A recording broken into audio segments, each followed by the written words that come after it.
Petite zone sympathique, on invite là-bas les gens simplement à s'installer sur le vélo et on leur propose de recharger leur téléphone cellulaire en pédalant. La façon dont ça fonctionne, il y a une petite dynamo ici, sur la roue du vélo. Puis lorsqu'on pédale, bien, ça fait tourner la dynamo qui génère de l'électricité. Et ici, comme vous voyez, présentement, je peux allumer la petite lampe qui est là. Si j'arrête de pédaler, ça s'éteint. Et il y a aussi un multimètre qui permet de voir le voltage que je produis en pédalant. Ce qui est intéressant, c'est qu'on peut inviter les gens à brancher leur sel. Donc, il suffit de débrancher la lampe. Faites attention pour ne pas la perdre. On va entortiller ici. Voilà. On a fourni un câble plus type Android, etc. Les Maceux, les Apple vont devoir arriver avec leur câble. Je vais en apporter un. Fait que je me branche là-dessus, je prends mon sel, je le branche. Présentement, il ne se passe rien. Mais si je me mets à pédaler, ah, ça y est. Ah, puis vous voyez ma fille en même temps.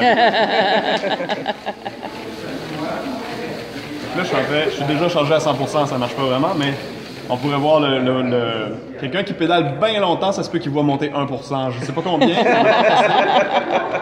mais ça pourrait être quelque chose de sympathique à leur lancer comme défi, leur dire, ben, essaie de monter de 1% de la charge de ton téléphone.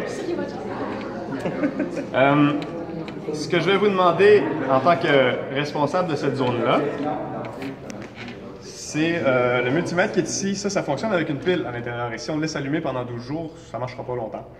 Fait que le soir ou quand vous fermez les zones, il y a l'espèce de petite molette ici, vous l'amenez en haut complètement, off, on vient de l'éteindre, on économise la pile.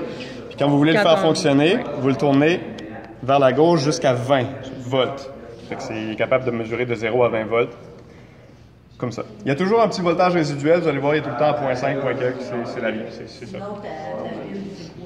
C'est une batterie 9 volts. J'en ai apporté d'autres. Par contre, il faut l'enlever de là, puis il faut dévisser pour sortir la pile. Mais si on pense à l'éteindre régulièrement, ça devrait aller, mais sinon, effectivement, c'est une batterie 9 volts. Puis le principe, après ça, ce qu'on explique ici, c'est le principe de la génératrice. Ce qu'il y a là-dedans, c'est une génératrice. Des aimants qui bougent dans une bobine, je vais vous laisser lire ça, c'est assez bien expliqué. C'est exactement le même principe dans une centrale hydroélectrique. C'est des immenses génératrices que l'eau fait tourner, qui génèrent de l'électricité, mais c'est la même affaire que ceci. Voilà.